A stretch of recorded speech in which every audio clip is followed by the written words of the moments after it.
President Obama and I are each very lucky to have someone who's a comforting presence without whom we wouldn't be able to go another day. I have my beautiful wife, Ann.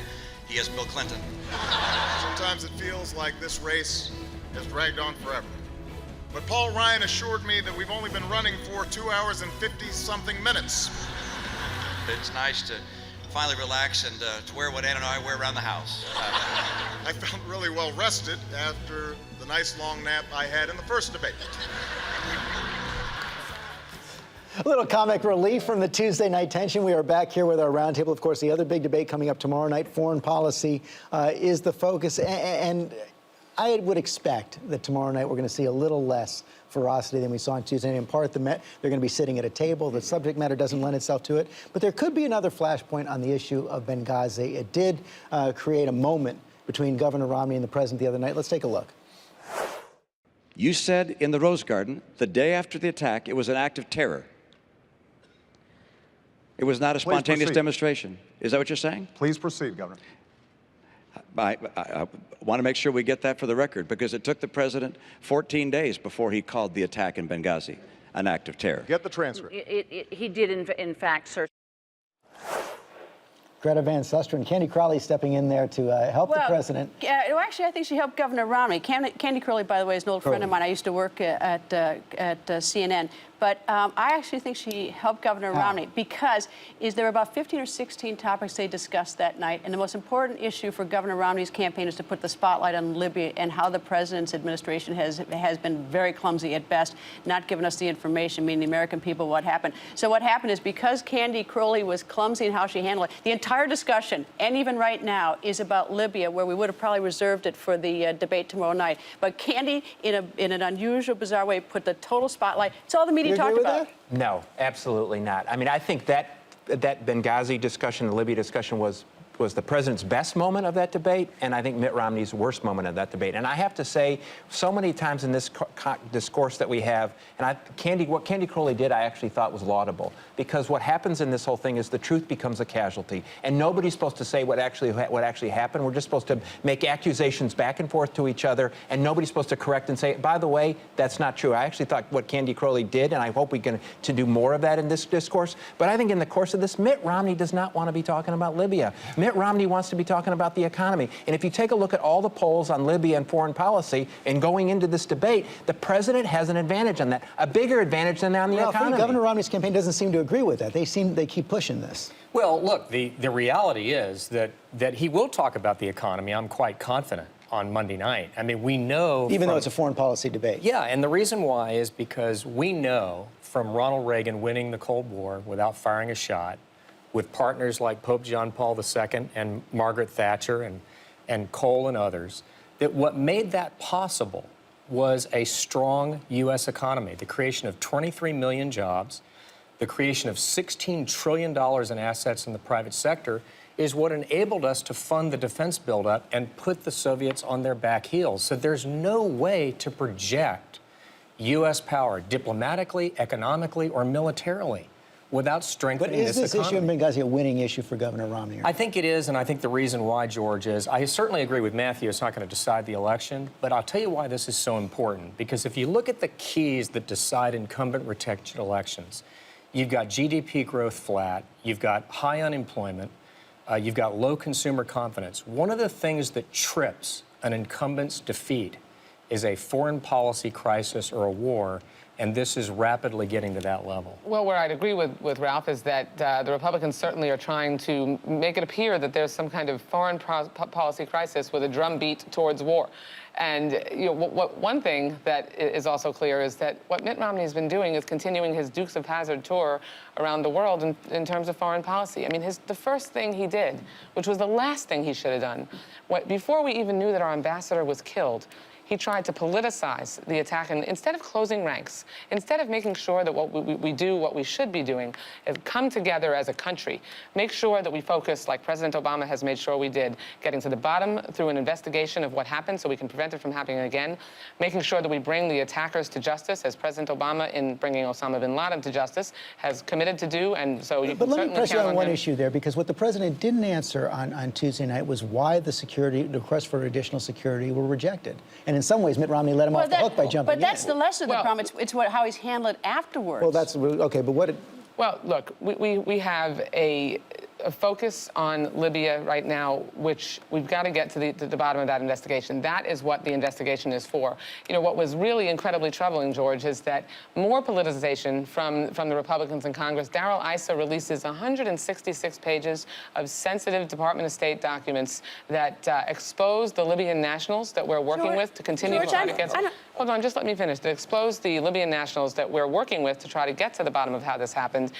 Jason Chaffetz, who has been a lead surrogate for Romney, he co-signed that letter. I mean, the Republicans are just relishing the opportunity to politicize an attack on the United States that we know the president deemed a terror attack the next day, and that we need to be focusing on pulling together to prevent it from happening again. I don't think we should be unfair to the State Department, though, in this whole idea of why security wasn't given. I don't have any doubt in my mind that the State Department wanted to protect every single citizen in all these embassies. And it's a lot easier 20/20 hindsight to say, oh, we should have answered that cable a different way, and now we're all looking at it. I mean, I'll give a lot of room to the people who work at the State Department and even the White House. The thing that I don't understand, though, is why won't the president just be straight, tell us exactly what's going on, instead of this bizarre thing over 2 weeks where he wouldn't tell us... On that point, I want to bring us to Van Jones. Hasn't the White House been relatively transparent? I mean, we even learned over... Wait, let me just finish the point. We learned over the weekend that even the talking points that Ambassador Rice received on that Sunday morning from the Why didn't CIA they tell us suggested then, that there was no pre-planning. The president could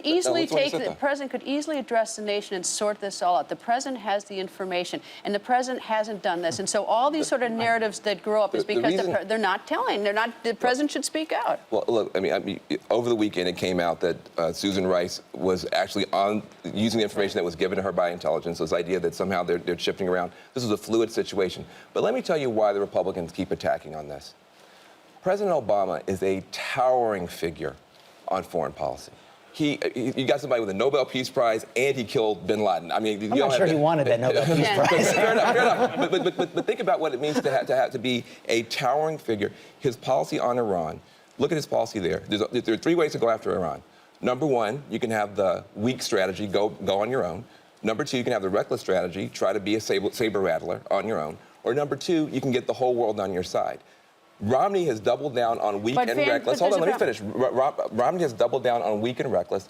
Obama has pulled the world together. He is a towering figure. So what they're doing is they're taking the death of an American hero. I knew Ambassador Stevens, okay? And he's a hero to a lot of people. His approach brought out the best in the Libyan people. Even when he died, because he was committed to cooperation and to engagement, when he died, the Libyan people came out. Let me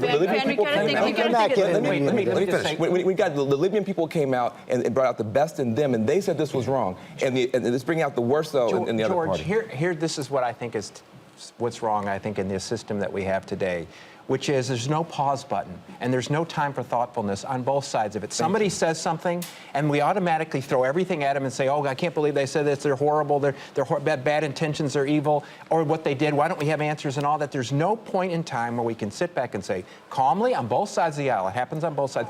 But I think, let me just say one thing to put this Benghazi thing in context of, like, why don't we have answers and where are they and what is? I worked for President Bush.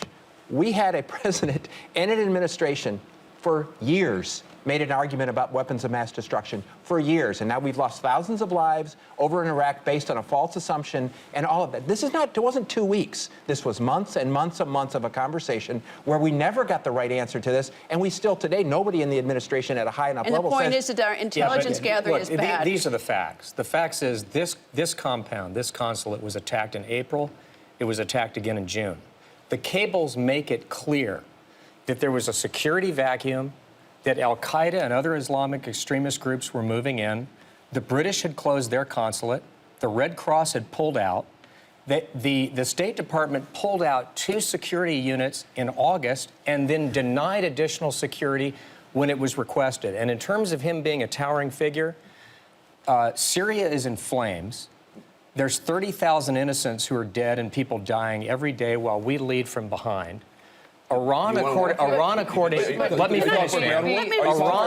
to one independent estimate, is 4 months away from having enough enriched uranium for a nuclear weapon, and Egypt is being run by the Muslim gotta Brotherhood. respond to Now, that. now, that's not exactly this is just unbelievable. a great achievement The Romney on foreign campaign policy. and the Republicans' reckless chest thumping That's right. has to stop. If Mitt Romney, W. Bush all over I mean, right, we've right. already been through shredding our diplomatic reputation across the globe through cowboy justice, that we had a go-it-alone strategy in the war in Iraq that was reckless. We had 32 allies. Let me finish, Debbie. please. We had 32 allies. A go-it-alone strategy. Go it that alone with said- 32 that countries. said that we should go into a war in Iraq with faulty intelligence. And President Obama committed that he would bring our troops home, and did.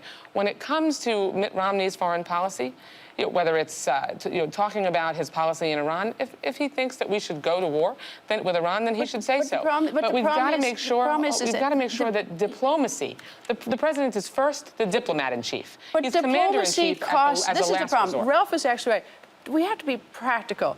Diplomacy costs money. We give money to 100. And war costs Well, lives. no. That's why the economy. War costs lives. And But money. no, I'm just saying that's why And money. that's why the discussion tomorrow night should be on the economy. I think from Governor Ryan's perspective, we pay money to over 144 countries around the world, billions and billions Less of than dollars. 1% of the budget. I'm just saying, but we still have to be able to afford it. And we when can't in the afford problem another is, ground war. I no, think if you ask Greta- diplomacy is important. We have to buy our friends. Greta, That is a fact. I represent Leadership. 733,000 people in South Florida, and I can tell you that when I go home, they're not telling me, please push President Obama to attack Iran. I'm not they're saying. glad we Wait, brought our let's get troops home something from Iraq. straight. They're glad we're let's winding get down something in straight. Afghanistan. I'm not advocating war.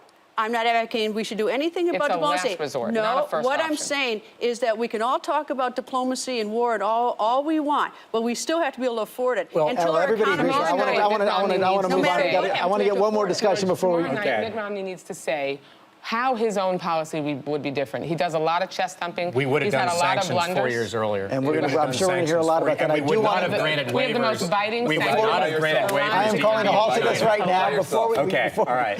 I want to get to one more issue because this is such a confusing political situation right now. The polls seem to be all over the place. Matthew Dowd, you were the first, I think, to write back in June that this is set up perhaps to have a situation where Mitt Romney wins the popular vote but loses the Electoral College. We're back in 2000 all over again. The possibility of that and the probability of that has risen each day and has risen each year, actually, in the course of the last 5 or 6 years. What's developed over in this country, which is used to have an electoral advantage that the Republicans had. In 2000, they still had it, which is why George Bush could lose the popular vote by 500,000 votes and win the Electoral College, though I know people say he never really won Florida. That's right. But today, if Mitt Romney could win this race by 1 million votes in the national vote and lose the Electoral College, because states like Ohio and states like Virginia and states like Nevada and states like Colorado have moved from where they were traditionally to where today. I'm not saying that, as I've said, this is not necessarily good for the country, but the possibility it's very possible. And is very possible. You mentioned the battleground states right there, and the more you look at it,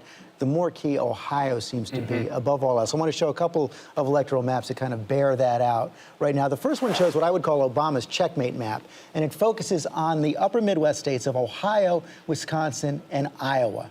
He wins those 3 upper Midwest states. Even if Mitt Romney sweeps the board of all the other battleground states, you see it right there, President Obama still ekes out a 4-point win, which is why you see Governor Romney spending so much time on that state of Wisconsin. If he feels he can't win Ohio, look what happens when you flip Wisconsin, though. You flip it around, and even if then President Obama is able to hold on to another one of the battlegrounds like Nevada, Governor Romney is able to win 271 to 267. So when you look at it, though, Ralph Reed, Ohio becomes the path to the presidency for Mitt Romney because he's even further behind in Wisconsin now than he is in Ohio. It's critical, George. I mean, no Republican has been elected president without carrying the state of Ohio since the Republican Party was founded in 1852. I'd say that constitutes a pattern. And the reality is that even though it's arithmetically possible for him to win without it, because of the movement of electoral votes. You see how hard it is in that map. It's hard. It's arithmetically possible. It actually wasn't really for Bush in 2000. But the truth is, if you look at what's happened in Ohio, my view is that the in-state polls are kind of a lagging indicator. Today, in the Real Clear Politics average, Obama's ahead by about 2 in Ohio, give or take, well within the margin of error.